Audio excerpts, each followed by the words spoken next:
Welcome to the Cyber Rants Podcast, where we're all about sharing the forbidden secrets and slightly embellished truths about corporate cybersecurity programs. We're ranting, we're raving, and we're telling you the stuff that nobody talks about on their fancy website and trade show giveaways, all to protect you from cyber criminals.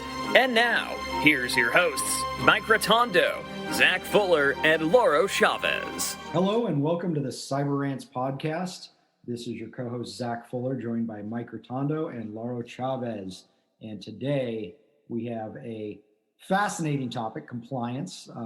It is something that's just critical, not always the most fun thing to talk about or dive into, but I think we're going to share some insight that will help you along the way, because reality is this is a problem for everybody.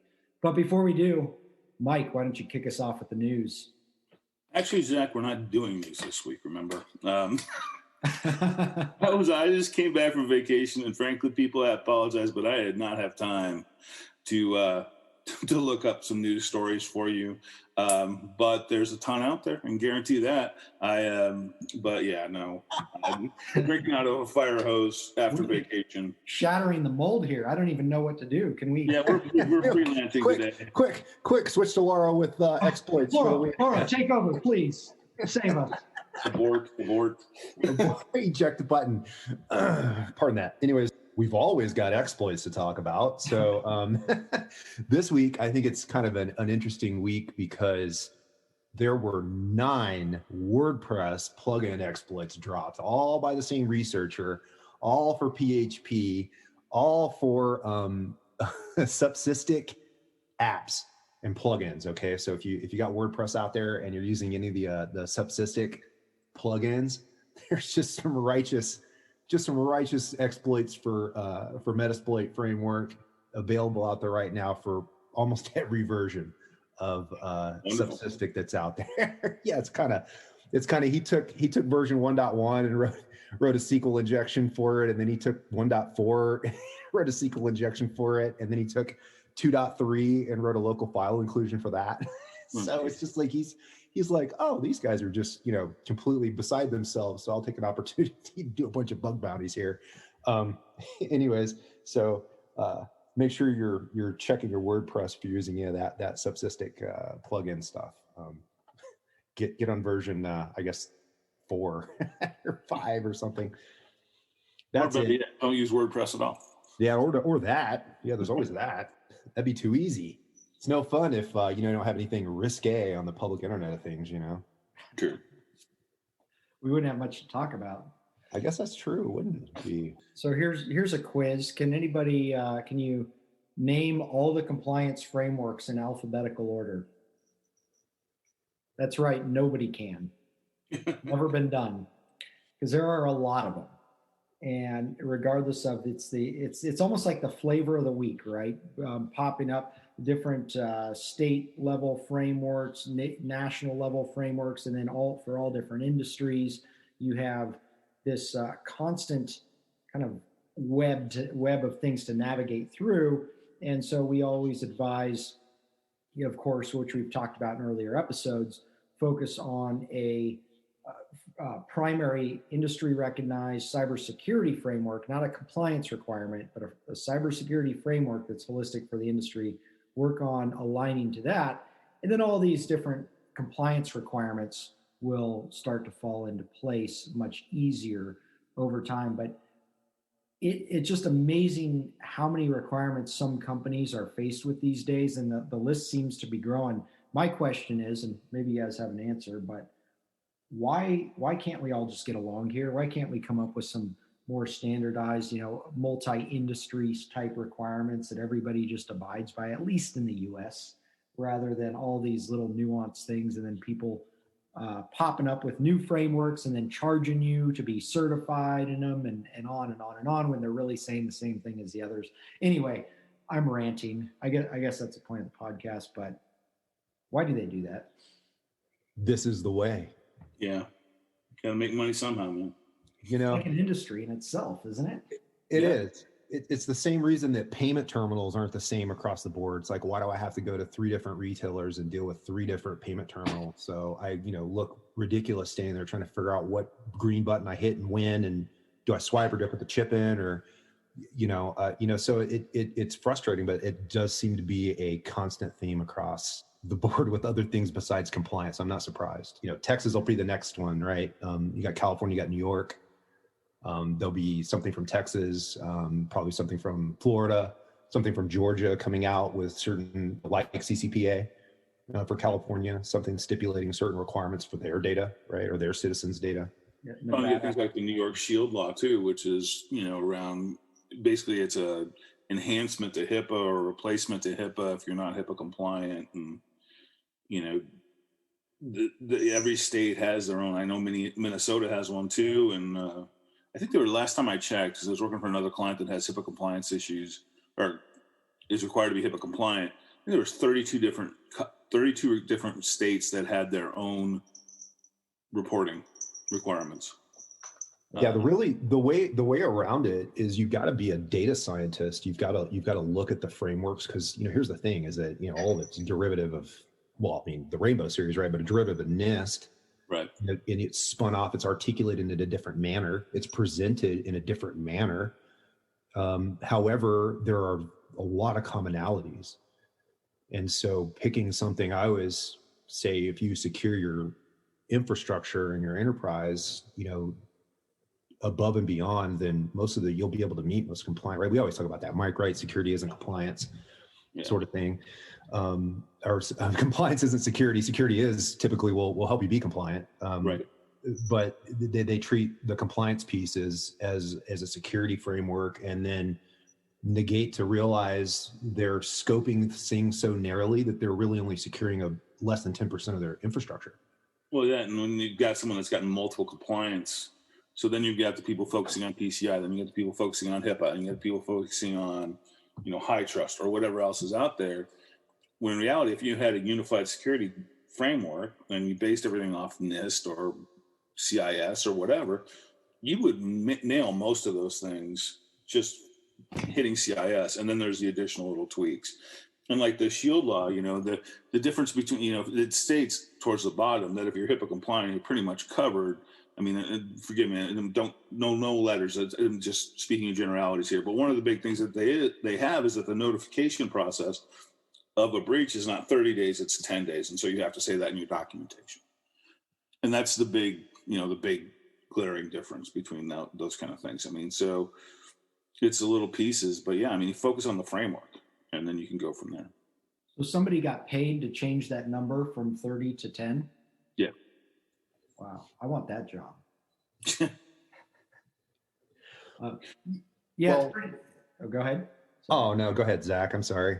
No, I was just going to say it's pretty amazing. I think that you're absolutely right. I think a good framework, NIST, of course, whether you're looking at NIST, CSF, or 800-171 or 853, there's so many commonalities across the board. I don't know that I've ever looked at a compliance framework that I was just, that was new to me or something that I was looking into and had like a wow or an aha moment saying that's something new for cybersecurity. Right. I don't know. Maybe you guys have seen something out of the ordinary or that you hadn't seen elsewhere, but I just haven't seen that yet in the world of compliance. No, PCI tries to be that, I think. With 4 coming out, we'll see what.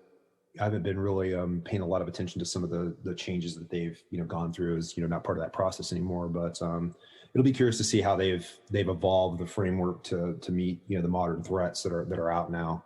And that's the other problem, right? Is that some of these frameworks are trying to get you to protect things that are no longer really a threat. Logging is one of those weird things, right? Where that centralized logging is this big requirement. You got to centralize all your logs.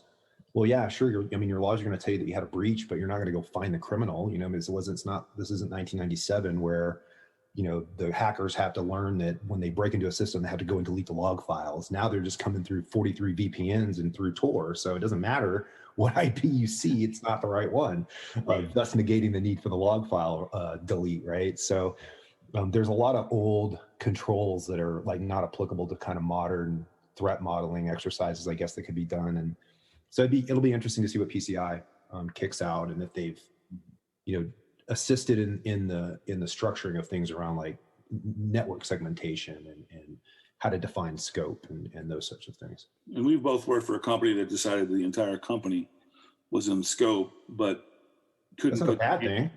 It's not a bad thing, but they couldn't put their hands around basic compliance structures, let alone, Sure. Everything was a business exception, and everything was, we can't do that because. And it's like, well, okay. Yeah.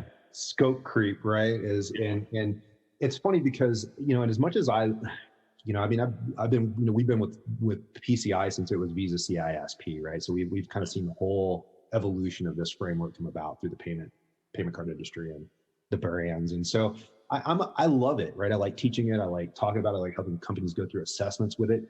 But you certainly see how companies react when they ask, like, oh, how do I limit scope to just the systems that matter? And I ask, like, why would you only want to secure these systems and be the organization that says, oh, hey, look at us, we've got 4,000 systems, but only 200 of them are secured. Right. Why would you buy an enterprise cybersecurity tool for endpoint security and only deploy it to the people that work in the call center? It just doesn't make sense, right? Why you wouldn't do something from a holistic perspective. And so when people ask about that scope, I always say that you don't want everything to be in scope because you don't know what's going on, and thus everything has to be. You should certainly know where your CDE is and your data flows in and out of what systems would be involved in that storing, processing, and transmitting function. But you need to look at it from a reasonable defensive perspective and say, okay, well, if we're going to defend this, I don't want somebody to break into a call center computer or a non-call center computer and then use that as a pivot point. Let's make a holistic decision to deploy the tool holistically and secure the whole organization under the guise of doing the right thing for PCI, right? Yeah, plausible deniability is no longer an option. Yeah. And it was like, oh, totally. And it's like, I want to limit scope. So on the ROC, I don't have to fill in, the 8,500 machines that I have that are in scope. Yeah. Yeah. It was a data exercise. I remember a company that I worked with, we were going through the audit and I was new there, and they're like, well, we're going to take these machines out of scope because they're A, deprecated, and B, has older data on it, and it's all PCI data. And it's like, no, you can't take that out of scope. It's a fail. It's an automatic fail. How about we fix it instead? How about we not have deprecated machines? There's a lot of what I'd say auditor lore. Yeah. Okay.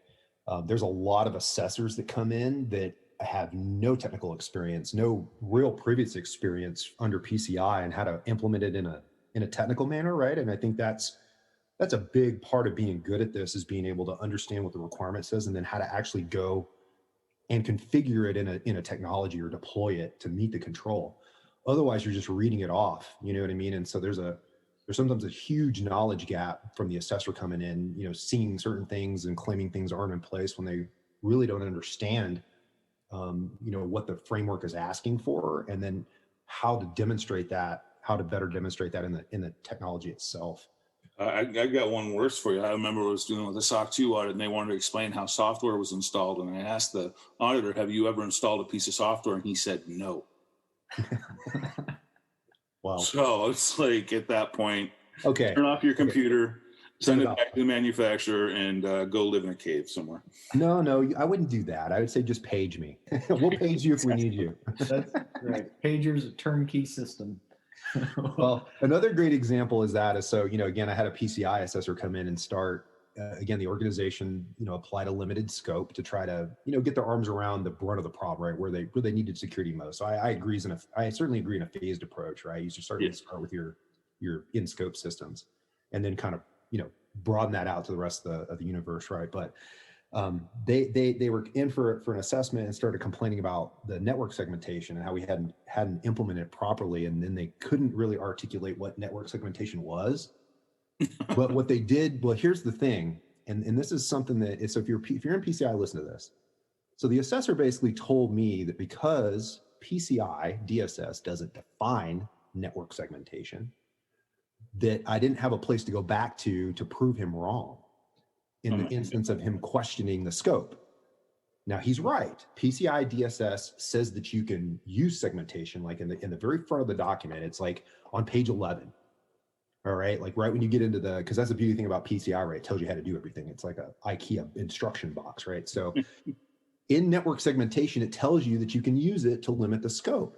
It doesn't tell you how to implement it. Okay, and so he's partially right there. So this is what we did.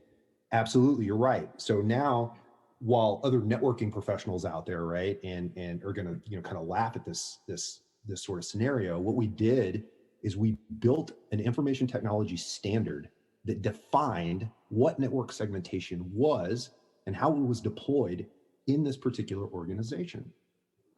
And so once we defined what network segmentation was using basic, internet public accessible knowledge on how fundamental networking works when you segment compartments and VLANs and ACLs and stuff like that. We articulated this in the document, and then when we were then asked again about why we chose the scope and how we limited the scope, we could stand on the segmentation methodology in that network segmentation standard to say, this is what we've determined as an organization, what network segmentation means to us and how we apply it with our technologies. And this is how we used it to limit the scope that you see here. And problem was over. But I mean, it didn't need to come to that, but it's interesting that PCI, in the instance of wanting to, they can't build this, they can't write every organization into a corner. So they structure the language specifically for a reason so that they can apply to any organization at any time. Right. But they lack some of the, I guess, strategy language. And in this case, it not only doesn't allow an organization to kind of fully understand what they can do with network segmentation to build a phased approach for PCI. It also gives an assessor a place to come in and blow scope out of the water and say, you didn't put network segmentation in place properly. Everything's in scope. Because what does that do to their service fee? Now that instead of looking at 50 systems for PCI, they're having to look at 50,000. No. So yeah, they probably want it, right? They want that convolution on their benefit. Yeah, it's, I don't know, kind of like a lot of the legal system, right? There's certain people that always win. I won't name who that is, but right, there's certain parties that always come out ahead, and so usually it's not the people caught up in these things. But as far as speaking to those people that are, let's say they've listened to the message, they understand aligning to an industry standard framework, and now they're tackling compliance requirements, what would be your guidance for them as far as systemizing it so that it works year in and year out like clockwork within their organization? So it's not just a big heavy lift for 30, 60, 90 days every time the auditor is about to come through. How should they go about thinking about that and executing that so it's more streamlined? When we say it together, Mike, operationalization. Oh, yeah, operationalization. Say it again, operationalization. It's really the only smart way to go forward with any of this stuff because it's cyclical, right? Exactly. Yeah, otherwise it's a fire drill every year, right? I mean, if you don't operationalize it, then you're just killing yourself. And we've worked for companies that refuse to do that, right? And how many conversations and meetings are we in that where someone's asking a question, well, what exactly evidence do you need, or how exactly do I do that? And it gets to the point where you're just spinning wheels and wasting time. Sure. And I think, some organizations don't want to do the work, right? They have other things going on, and they're happy to pay a third party to come in and deliver evidence and refresh evidence and all that thing. But like one of our methodologies is we build technology profiles. So for every technology you have in your organization that falls into the scope of PCI, we have a profile for that particular technology that says, these are the pieces of evidence you need to deliver.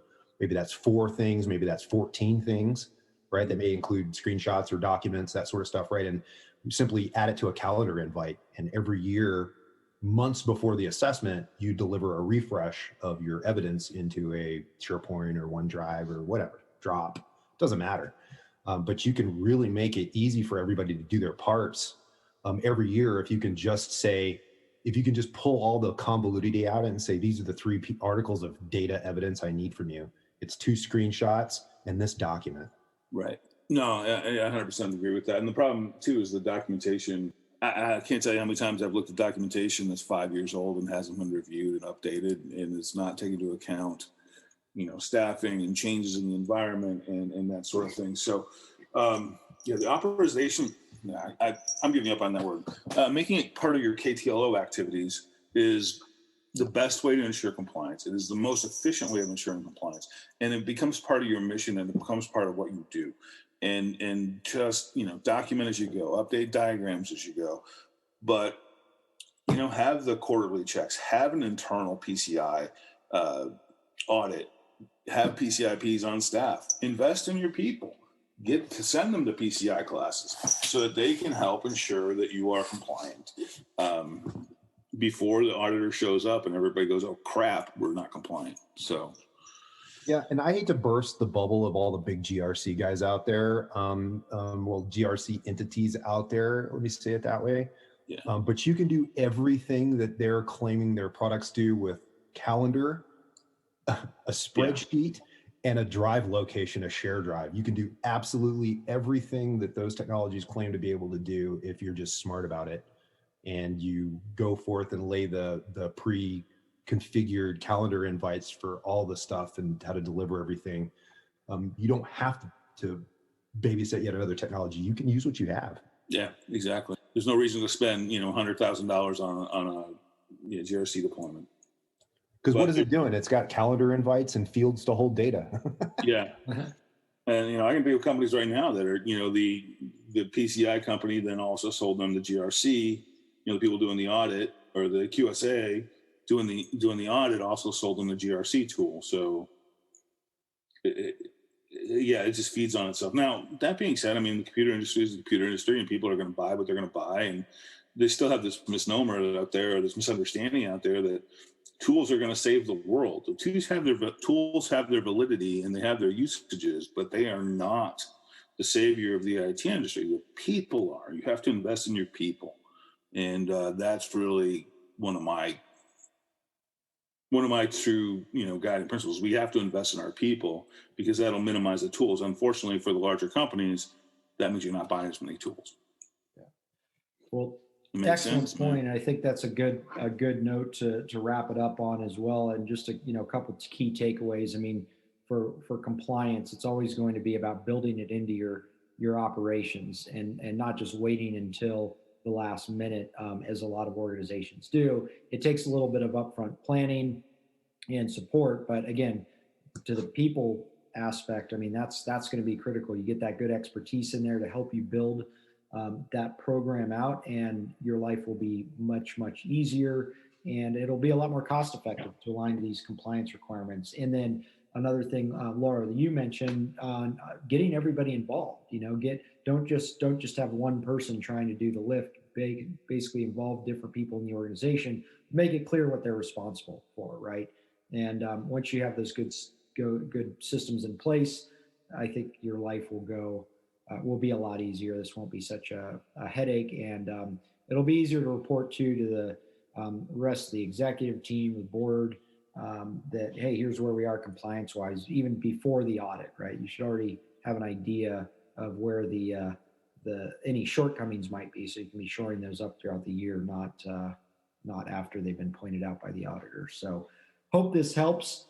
I know compliance is a thorn in the side for a lot of people. Reach out to us if you have any questions, need any support. And thank you for listening to the Cyber Rants podcast. Please rate us on your favorite podcast platform and let us know other topics you'd like us to talk about. Happy to chat.